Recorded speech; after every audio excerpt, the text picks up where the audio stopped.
हाणियों update कयूं पिया सिजावल मां इम्तियाज़ मेमणनि जी रिपोर्ट मुताबिक़ त ज़िले सिजावल मां नवनि चूंडियल मकानी इदारनि जे नुमाइंदनि हलफ़ खणी वरितो। ज़िले सिजावल मां मकानी चूंडनि में कामयाब थींदड़ नवनि चूंडियल ज़िले ऐं टाउन कमेटी मेंबरनि जॾहिं त यूनियन काउंसिलनि जे चेयरमैन ऐं वाइस चेयरमैन ऐं नवनि चूंडियल मेंबरनि हलफ़ खणी वरितो। तफ़सील मूजिबि ज़िले काउंसिल सिजावल जे नवनि चूंडियल मेंबरनि जे हलफ़ बिरादरी तक़रीब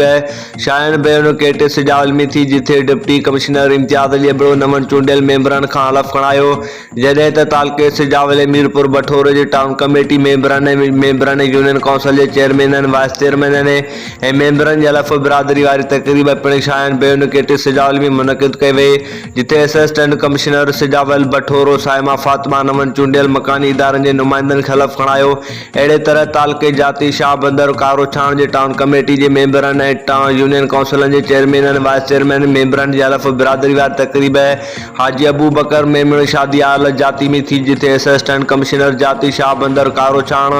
इमरान अली नून चूंडियल नुमाइंदनि खे हलफ़ खणायो। यादि रहे त 34 ज़िला काउंसिल